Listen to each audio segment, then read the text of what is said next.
Thank you very much. Thanks for having me. I have to admit, in this Corona crisis, I'm also a bit exhausted with two sick kids at home. I haven't really slept at all this night, so excuse me if I miss some words. Yeah, and you already nicely introduced the topic, so I will just continue talking about my kids. So due to the Corona crisis, I've increasingly involved them in what I'm doing. And when I asked my daughter what this is, she immediately said, that's a cat. That's probably what you guys would say. And the son first said ghost, and then he said elephant, interestingly. And elephant is actually also what a neural network would say. So this is a paper that arose a lot of attention at that time, because it showed that the high-performing neural networks today, so neural networks, I think, is a term that you're all familiar with. It's the machine learning technique most widely used now. And yeah, it showed that these neural networks would confuse basically would get confused if you change the texture of an object, basically. So there was a big debate about it, but I have to say that personally, I wasn't so surprised about it, because also I think human learning is very similar. So again, speaking of the kids, when my son was a pro in puzzles like this one here, he completely failed when for the first time I gave him a puzzle of this type here, where all of a sudden he had to focus actually on the texture and not on the shape. So, it's a similar observation, if you will. And what I'm really trying to say here is that it's all about training. No matter whether we're humans or whether we're talking about neural networks, training is key. And most of what I'm saying today is about how to train neural networks, basically. So this slide is for those of you who are not familiar with neural networks. The idea of neural networks is not new at all, but what is new is that we have large amounts of data and that we have the computational power to actually work with these networks. That's the new thing, and that is what really brought the renaissance of deep learning. So I remember when I started my PhD in 2005, I had specialized on AI in my studies, and I came up to my PhD advisor and I told him I would like to apply AI in medical imaging.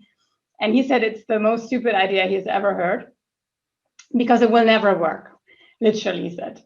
So that challenged me, but I actually went for another topic, not involving machine learning at that time, but now, after a while, I came back to, say, my passion.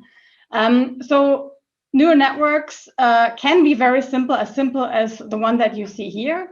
So what you want, you take an input and you want to produce an output. Here, for example, in this example, the input would be a digit. You process it. For some reason, it doesn't play, so I will just do it manually. So you take a digit, you represent it as a vector. So this vector here is just a representation of all the individual pixels here. You take it through the network and then you achieve an output. In this case, we speak of a one-hot encoding, meaning that at the end, you get the digit encoded here in this vector, just like you see it here. So the individual units of this network have been inspired actually by the neurons in the brain. They're quite simple. So all they do really is compute a weighted sum of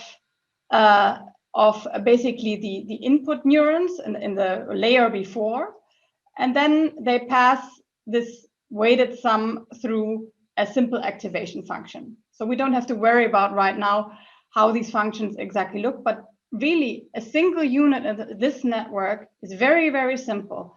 And it's the network size that basically allows us to compute arbitrarily complex functions. And like I mentioned before, and by the way, you can interrupt me. If you have a question, I think it will be easiest if you just pass them on right away. But I don't see the chat, so it would be great if either somebody of the moderators would let me know, or you just unmute yourselves.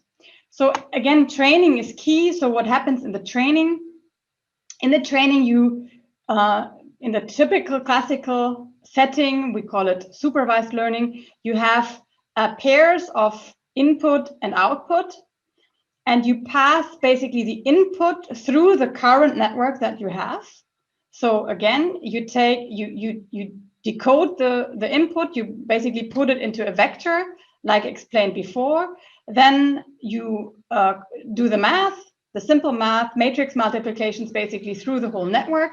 And then you have an output. This is the output layer. And then you compare this output with the real label. So you can also convert this 9 in this case in a vector, right? With just the 9 highlighted. You compare this and then you do something called gradient descent to optimize the weights in your network such that they produce the right output. So that's really neural networks in a nutshell. For those of you who are familiar with machine learning, don't worry, I will get to the more exciting parts later, but I don't want to completely lose those who are not familiar. Okay, so then, well, I watched this field from a distance, and I remember 2012, when there was this huge competition that took place annually. So basically the challenge is to classify natural images like these ones. And all of a sudden, there was a huge gain in the performance. This is a huge gain in a competition like this one. And it arose a lot of attention. And the reason was that researchers had actually made a neural network work on such data. And this was the beginning. And then since then, we really hear all these breakthrough stories. So what I find so interesting is I also talk about for two people that are very skeptical, for example, the physicians. And whenever somebody sets a hurdle and they say, okay, but AI cannot do this, it seems like that hurdle is taken at some point. So it started with people saying, yeah, I mean, AI, maybe it can do games, but it cannot do art, for example. And then we saw these amazing image-to-image translation work. Here, for example, you see a video taken from Freiburg in this case, and you can take the style of an artist, an arbitrary artist, and basically convert the video. That's also AI. Now you could say, well, this is not really creative because it's just transferring an image, but there's also a lot of examples of real, creative, new works, just like an artist would create them. In particular, like this one, because for those of you who are familiar with GANs, a specific type of network, the name of the artist was actually replaced by the loss function, the metric that the network minimizes. I found this interesting. So art, check. Then people said, well, but AI cannot do proper math. And there was a paper that also surprised me, actually, where deep learning beat commercial computer algebra systems in symbolic integration and solving differential equations. For me, this was quite surprising. I didn't see it as a killer application for learning. So this was also got quite some attention. Well, and then, of course, we saw all these success stories in healthcare. And well, if you ask me, sometimes when I see these press releases, and normally maybe when I read the newspaper, it's not my core area of expertise, but in this case, maybe it is. And then I get sometimes a little bit annoyed about how information is presented, because also, as you may have noticed, all what has been reported hasn't really ended up at the front lines, basically. And I think this paper really put it quite nicely. The inconvenient truth is that at present, the algorithms that feature prominently in research literature are not executable at the front lines of clinical practice. And today, because I think it's an important message, I would like to talk a little bit about why I think this is and what we could do to overcome this problem. So I will not talk too much about math, I promise, but the term distribution is something that is important. So basically, I will now represent data by points.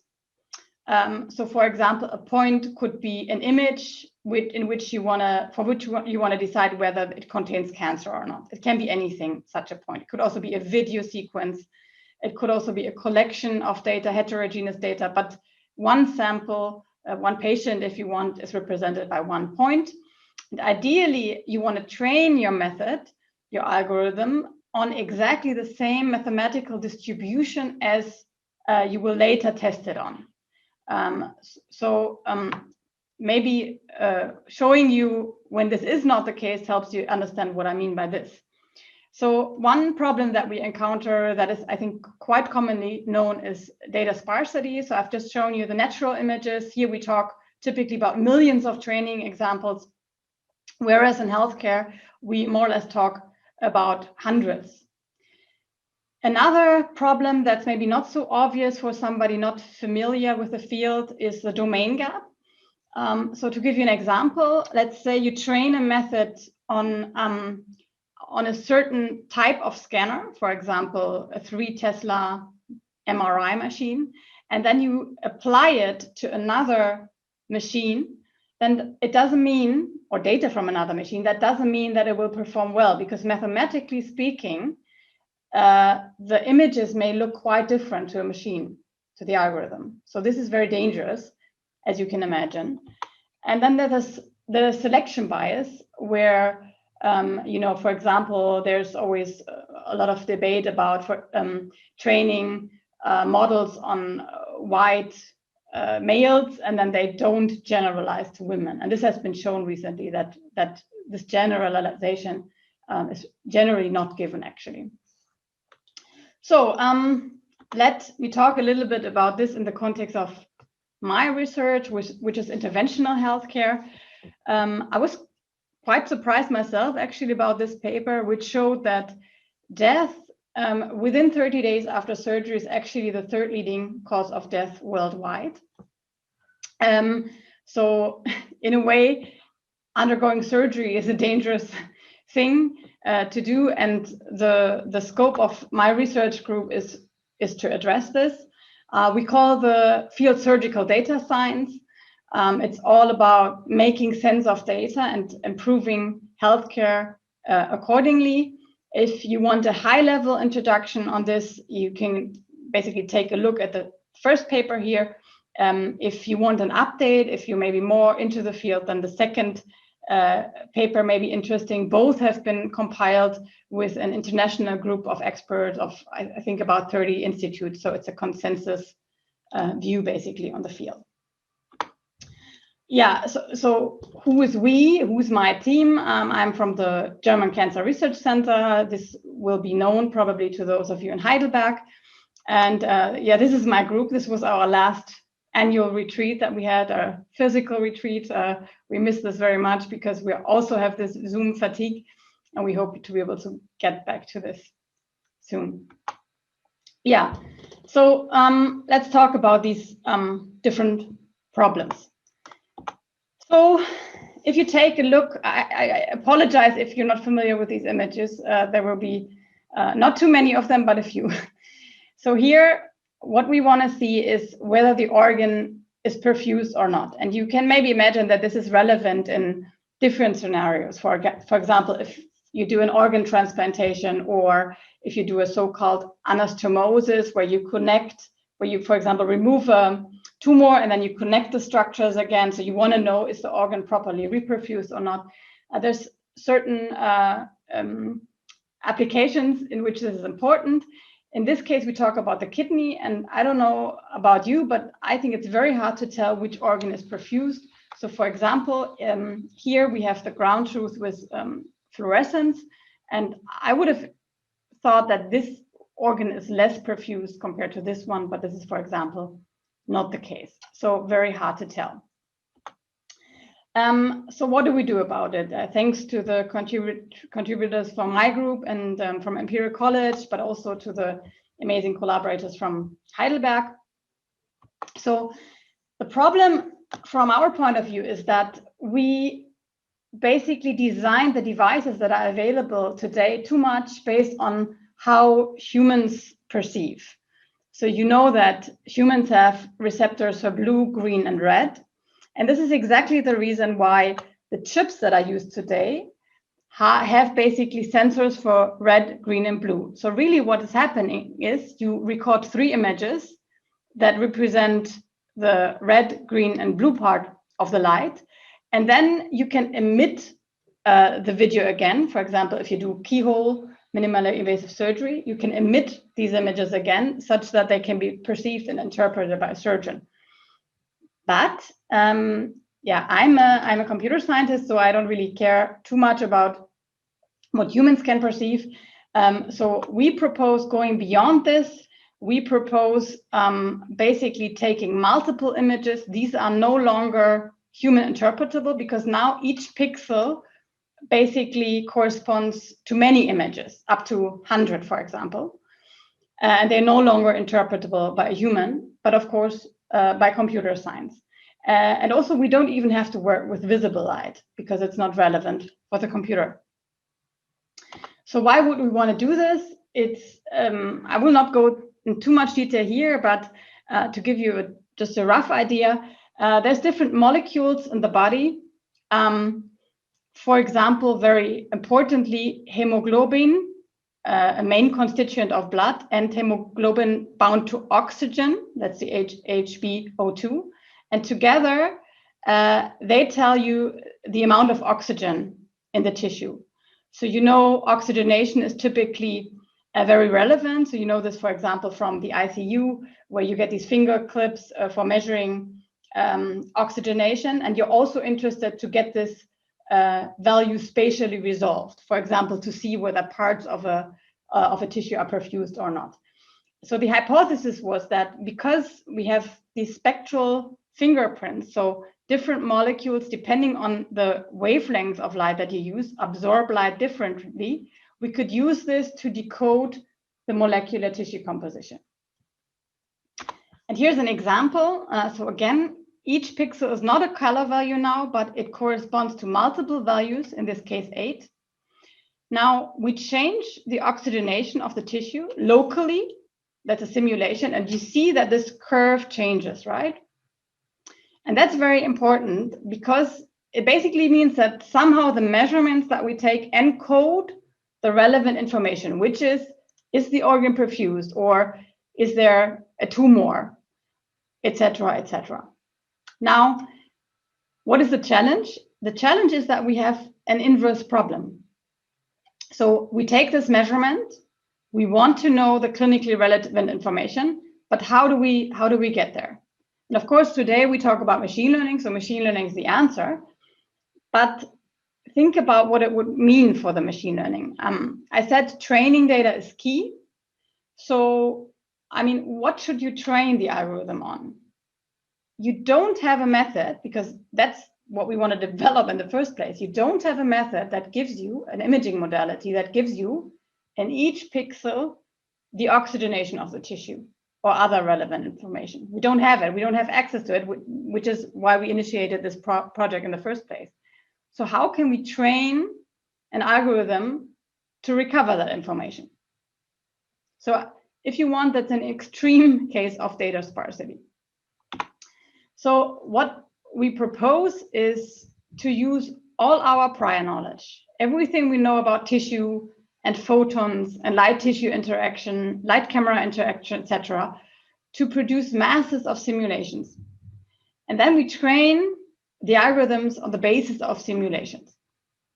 And I'm making a jump in timeline now, and I will show you our very first patient that we measured. That's already a while ago, but I think it's still, I like it because it was our first patient. Here you see again the problem that we're trying to address. This is a conventional camera that is used in clinical practice and keyhole surgery. This is the prototype that we designed that allows us to take multispectral measurements. And now we use deep learning to recover, in this case, the amount of blood in the tissue. That's one important parameter. And you see that once the clamp is set, then the blood volume goes down from red to blue, basically. And in a second, you will see the oxygenation of the tissue. It's a bit different to blood volume because there can be a lot of blood, but not oxygenated. Important in Corona times. And here you see when we release the clamp, when we leave the blood in again, you see properly how immediately the organ is reperfused again. Yeah, so this was basically our first success with this technique. And then I don't know if there's clinicians among you, but typically when we show this to clinicians, they say, yeah, but I'm not only interested in looking at the surface, but I want to look deeper because a lot of the times tumors are located very deep inside the tissue. And when we talk about deep imaging, especially without radiation exposure, then we typically talk about ultrasound, right? This is my daughter before she was born, obviously.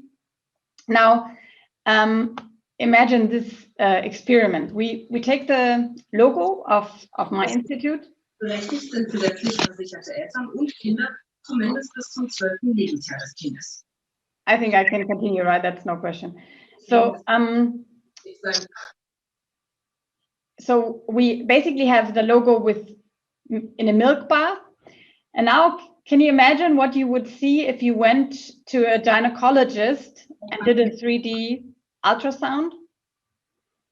Well, I mean, I can show you what you would see. You would see the sponge and you would see the sign, but you would not see what's written on the text because of the properties of ultrasound. However, imagine you illuminate the tissue with laser. That's basically non-invasive in the sense that it doesn't harm the tissue in the way we use it. And now the photons get absorbed. And again, that's important.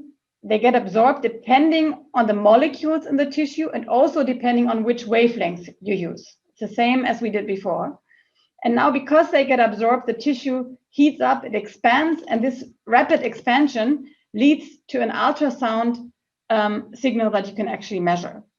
So I remember first hearing about this technique and I was really fascinated and I decided I really want to work with it. So we did, and the result is that now you can measure complementary properties compared to ultrasound, which I find absolutely amazing because the technique is also, so safe for the patient, and it gives you information that you don't get with the other widely spread, cheap, and non-invasive techniques. So for me, this is a really fascinating technique. So this is basically now a single wavelength image. Now we can do everything that I said before. We can take multiple wavelength images and try to decode the information. And yeah, for this we have to do the same. We have to use all our prior knowledge on how tissue is composed, how the photons interact with the tissue, how the sound propagates in the tissue. You can imagine it's quite complex to simulate our training images with which we teach the algorithm. And yeah, now the skeptical audience will say, but this will not be realistic. And of course, that's a very valid concern. So here you see, for example, a pile of very naive simulations. If you do this a bit more complex, you get a different image. But then if you look at real images, they still look quite different. And the question was, how can we address this domain gap? And maybe you remember the art video that I've shown you, because what we're doing is actually inspired by this. And I think it's best explained if I switch the domain, because you're not very familiar with interpreting these photoacoustic images. So I go to the optical images. This is a collaboration with Steffi Speider's group. So here, what you see is basically a pile of simulated images. So you, even if you're not familiar with surgery, you would immediately see that the images are not realistic, right? They just don't look like real surgical images. These images here are real images taken from surgery, but they are what we call unpaired, meaning that they don't match the simulated images. But we can still train a network to convert the simulated images to images that look like the real images. And inspired by this, basically, we also enhance the realism of our simulated photoacoustic images. Yeah, and this really leads us to the second topic, which is the domain gap. And I think this is a really relevant problem in AI in healthcare, and sometimes not very well addressed. And I think sometimes people tend to even hide some information. You know, they work on a technique, they want to get it published. So what they do is they validate their methods on the best favorable data, let's say, and they somehow hide the fact that in reality we can have these domain gaps. And we showed this, I mean, more or less for fun once, where we trained a method in one hospital and we got very good results. It doesn't even matter what this metric is, but one is the best possible value. So this was a very good result. And then we took the machine learning algorithm on purpose and applied it to data from a different hospital where they used maybe a little bit different lighting conditions, different hardware, and you see the performance dropped radically. This is just one example of a domain gap. There's much more. So for example, imagine dermatology. Imagine, for example, training an algorithm on, you know, these such pure images and then applying an algorithm to images with markings. Then really, mathematically speaking, that's something very different. And, you know, you need to really tackle these challenges. And if you're interested in read this paper, I think it's very interesting. Also other problems of biases in the data. So coming back to our setting, we had a neurosurgeon who saw our method on the kidney, and he said he really needs this for the brain. And I'm really not an expert in brains, but he explained that there's a phenomenon called spreading depolarization, where the oxygenation in the tissue changes in waves. And you have this, for example, when you get a stroke or, interestingly, migraine. And this is also something that distinguishes a migraine from, you know, a normal headache. It's something that you can actually measure. Well, and he said he would like to monitor these changes in the waves to develop better medication against stroke. And so we took our technique, which we had actually developed for the kidney in the first place, and did a little trick. So I mentioned before that we simulate data, right? We use all our prior knowledge to simulate our training data. I present the data by points again. Now, what we do is we take the simulations to the extreme, and that we push the boundaries going to almost unrealistic values. So, for example, if we know that the oxygenation in the tissue should be in a certain range, we don't just take that range, but we go from 0 to 100. So we go to very extreme values. And then when we take a measurement, we basically focus only on the training data that resembles our measurements. And interestingly, that measurement data doesn't have to be labeled, right? We just need to see the measurements and compare them to our simulations. And yeah, that's what we did. And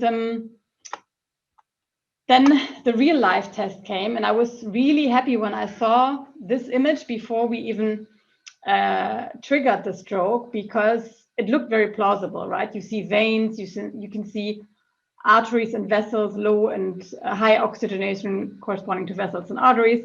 So I was really happy to see that. And then, so again, this is computed with deep learning, and then we initiated the stroke, and you see now the waves propagating through the tissue, especially I think here in the lower region, hopefully also online, you can see it. But that's really basically what we wanted to see. Yeah, we also did this for photoacoustic imaging, this is, technically speaking, a bit more exciting, although the resolution is lower, but I think this hasn't been measured before, basically, because it's centimeters underneath the tissue surface. The resolution is less, but we can still, as you can see with these regions of interest, we can actually monitor the waves with this.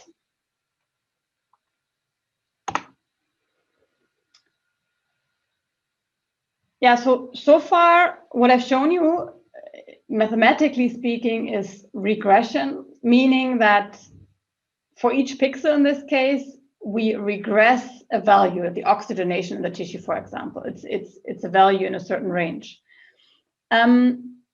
If you were from the medical field, you will probably say, well, but oxygenation, blood volume, that's all properties that have something to do with tumors, right? We know that often malignant tissue has different properties with respect to blood volume and oxygenation compared to the surrounding tissue. So let's use this, for example, for detection of tumors. And that's what I wanted to do in the first place, but it turned out we didn't get enough data of tumors. So we started, this is a collaboration with Felix Nickel and his team and Bert Müller. We started just classifying different tissue types because this is what we basically had labels and enough data for. And yeah, it seems to be working nicely. And now I'm very much looking forward towards classifying pathologies as soon as we have enough data. And we have some very exciting data set at the moment, but I unfortunately cannot show you the results yet. Yeah, and the last bit of the talk, the selection bias. I mean, you've all followed, I think, the Fridays for Future, not Fridays for Future. Now you see I'm sleepy. The Black Lives Matter movements. And right in that time, this story came up where there was a tool that converted very low resolution images into high resolution images. And then somebody took that tool and applied it to Obama's image. And unfortunately, basically a white guy came out. And that caused a lot of, attraction in Twitter. And I mean, as a data scientist, and given what I said before, I mean, I wasn't so surprised given the data that they trained the method on. Like I said before, it's all what you train your method on. And if you haven't put in a lot of pictures of Black people, then it's very likely that something like this happens. So we really have to be very careful with respect to these biases. Now, key contributors for this part, again, from my group, but also from IWR, Carsten Rother, Uli Köther and team. And that's the last bit I want to present. So it's all about trust and how to deal with uncertainties.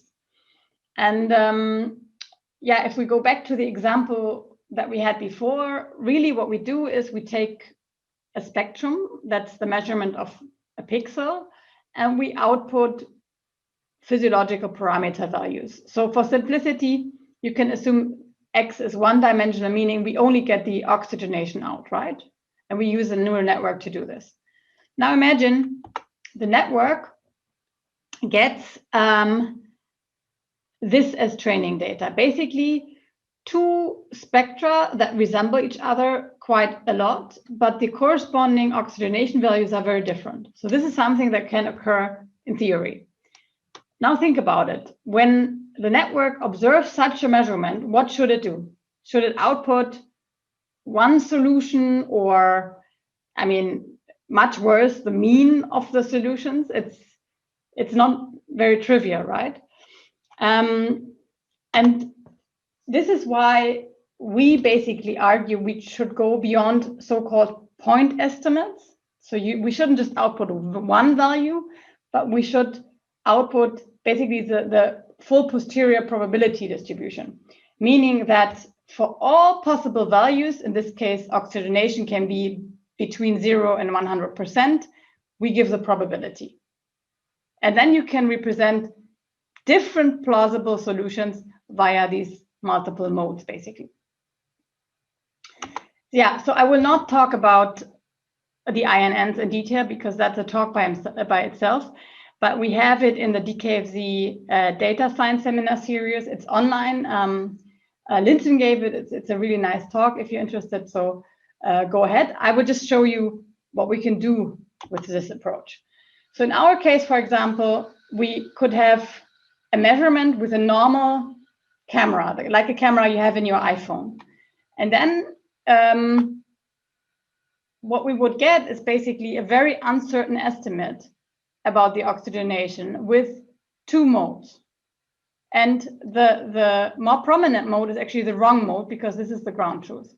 Now, if we take the same image with a multispectral camera, then you see that we're much more confident about our result, and we don't have two modes. So that's just one example of how we applied these networks. With the next generation of the networks, the so-called conditional INNs, CINNs, we can even process more high-dimensional data. One application is, again, oxygenation estimation, but with photoacoustic imaging. So assume we want to determine the oxygenation in this pixel down here, then what we could get with an invertible network is basically two possible solutions, which is, of course, something that we don't want. But now, if we change the pose of our probe, all of a sudden we can actually make or generate a unique solution. Here again, as a video, as just a simulation to show that in the same pixel, depending on the pose of the device, we can actually get different certainties. And I think this is something, yeah, really relevant. A last example here from Dasha and my team. So here the application is data fusion. So imagine that in the operating room, you can make basically a projection image, something like an X-ray image.